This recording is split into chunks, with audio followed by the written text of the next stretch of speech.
Greetings, Culture Warriors. This is Jeff Vieira, author of Culture is Everything, and your host for this latest Dispatch from the Front. Interesting story for you today. This is from the Business Insider. Story by Tanya Dua. We're in, we're out. The North Face becomes the first major company to boycott Facebook as the calls for advertisers to walk out of the platform in July intensify. The North Face has become the first major brand to boycott Facebook on the heels of mounting pressure from civil rights organizations over the platform's content moderation policies and handling of hate speech in the aftermath of George Floyd's death. In a tweet saying, "We're in, we're out," the clothing company announced Friday it would stop buying Facebook ads in the U.S. in solidarity with organizations including the NAACP, the Anti-Defamation League, and Sleeping Giants.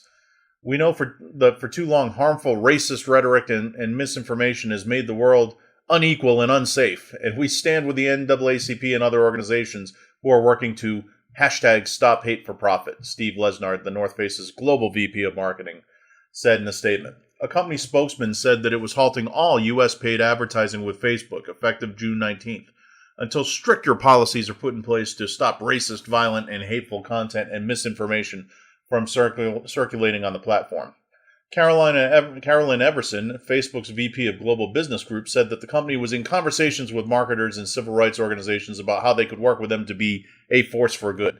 We deeply respect any brand's decision and remain focused on the important work of removing hate speech and providing critical voting information, Everson said in the statement.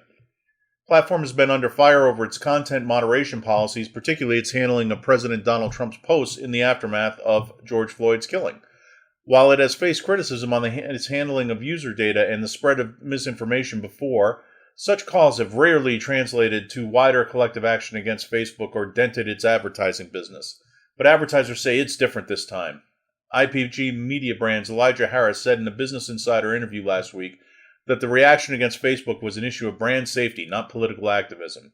Another ad agency source told Business Insider that their agency anticipated a number of other brands to also walk out of Facebook as the social media giant executives try to put out the fires in memos sent to various agencies this week. Facebook, which generates 98% of its revenue through ads, took in $17.4 billion from advertising in the most recent quarter, despite marketers across the board pausing advertising in the face of the pandemic. Okay. We've talked about Facebook before. We've talked about the other big tech companies before on here. And it's fascinating to see these big tech companies and how they respond to criticism from different quarters. When the quarters come from those of us who, for example, do not like the fact that Facebook runs runs content from radical Islamist groups in foreign countries showing the beheadings of terrorist targets, typically Christians. That's okay. When jihadists want to use Facebook in order to organize their violence, that's okay. When you see calls for people to murder policemen in the United States from Marxists and anarchists here in the States, that's okay. Basically, any content which violates Facebook's standards, as long as it comes from a position of opposition to the United States of America and American values, that's okay. But if you criticize from the other angle, if you say, I really don't like the fact that pedophiles are on Facebook pushing their filth, well, then that's not allowed. That's not legitimate criticism. When you say, boy, I really don't like the fact that they're trying to get policemen killed, that's not allowed. I don't like the fact they're targeting Christians for genocide. That's not allowed. Those are not considered to be valid criticisms in the eyes of Facebook. If they respond to it, it's to call you a bigot and to deplatform the person making the criticism. But if you say, without any evidence to hand, that Facebook is a hate platform pushing violence against causes and people who are favored by the ideological left, by Marxists, by socialists, by folks of that stripe, Facebook will stand up and listen. Why? Because they share your ideology. It's interesting because Facebook's original mandate and original values involved connecting people, being neutral in terms of the content provided. It was viewed as being a platform wherein people would put their content, and the goal of the platform was simply to connect people. Here's the other thing. I don't get a lot of jihadi videos in my feed. Why? Because I'm not connected to a bunch of radical Islamists, because I don't respond to content that's indicative of the ideology of radical Islamists, and so Facebook's algorithms do not push that to me. I don't see it. It's interesting that the complainants here are saying that there's all this racist content, this hate-filled content on it, and the only way they can be seeing that is if they've indulged in that content in the past. It's who they're connecting to. It's whose content they're looking at. Now, maybe, given the affiliations to different groups who monitor such things, perhaps that's how they're seeing it. But it's very simple. If you don't want to see the content, you don't have to see the content. You don't have to see anything you don't like. You can take it on faith, I guess, or follow links that people send you, that such content exists and is out there. I don't doubt for a second that there is some content of the sort that they're complaining about out there on Facebook somewhere. No matter how effective the Facebook police are, and boy, they go after any content that doesn't fit a leftist ideology with the rigor of a Spanish Inquisition era torquemada. So there's comparatively less of it. But if you were applying a principle, if you were saying we will not tolerate calls for violence, then you would see Facebook banning people on the left who are engaging in calls for violence. When Kathy Griffin created an image of her holding up President Trump's severed head, that was a call for violence. Facebook dragged their feet, as they always drag their feet when the target is someone that they would like to see hurt. So it's hard when you look at the values of the company. Here you have a big disconnect between the values as communicated. Hey, we have community standards. We are anti-violence.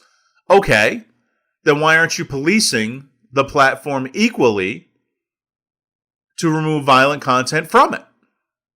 If you truly believe that the platform shouldn't have violent content, then you would be kicking violent content off no matter where it came from, based on a definition of whatever violence is, right? Standard definition, standard principles, standard value. But that's not what they're doing. They're selectively enforcing their community guidelines. Some people get a complete pass. Some people, the egregious offenders from their side, get a warning. And then other people get thrown off the platform. Generally speaking, those who do not share the ideology of Mark Zuckerberg and Facebook, the company. So you can't have it both ways, as we've discussed before. You are either a publisher, wherein you make calls on what content is going to be on your platform, and you are accountable for that content. That means if you're carrying jihadi beheading videos, guess what? The families of those victims can sue you for your part in forwarding their terrorist propaganda. Facebook doesn't want that, so they try and claim that they are just a platform and that they don't control the content. But they're so offended by content that doesn't match their ideology that they can't help themselves but go out and police that. And when you see companies like the North Face, which is apparently a very left-wing company in terms of its leadership. When you see them jerking the chain on the advertisers, you get a very different response than when you see other companies doing the same thing. Now, the fact is these companies can advertise where they want to advertise. It's up to them. They can have the values that they want to have, and their customers can choose to buy or not buy their product. So I have no problem with the North Face if they carved out for their brand that they are the left-wing outdoor company. That's their business. I don't have to do business with them if I don't like what they're doing. And for many of us, if we enforced ideological blinders in this day and age on the companies that we purchase things from, there would be no companies to purchase anything from. Because so many of them have followed the cultural zeitgeist into a place where North Face rather happily resides. But it's just interesting that North Face, which I can't imagine is one of Facebook's leading advertisers, when North Face makes threats, Facebook sits up and listens. It just goes to show you that there is a need in the space for both platforms which are content neutral and simply carry the good, the bad, and the ugly of what's out there in the internet space. And there's also a need for a platform which is going to be more conducive to supporting standard American values. There are a lot of companies out there, particularly smaller ones, who feel like they have to hold their nose to do business with Facebook and YouTube because they don't support the ideological aims of those Silicon Valley companies that are working against the values of this country. So we're seeing a great split where there's going to be different platforms for different points of view. In the end, I think that's a healthy thing. I think you give people too much power when you allow them to be the gatekeepers for information. The internet is too important as a dissembler of information, as a bulwark against tyranny, to allow it to be controlled the way the Chinese control it, the way these Silicon Valley companies allow and enable countries like the Chinese, like China, to control their people's ability to get information. It can be a force for great evil as currently constructed. By saying, hey, we'll take a check from anybody to lock down the internet for them. That's not why the internet was created. It's not why the internet flourished. What's happened is information has become more free. We have access to more information more easily than anyone previously in our history has had. That's a powerful force for freedom.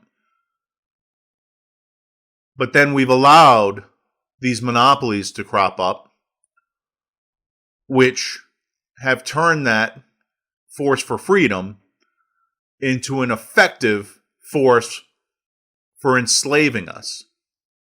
And it's really time that stopped. So we'll continue to watch, see how Facebook responds to this. My prediction is that Facebook will do whatever North Face and those similarly oriented organizations will ask them to do.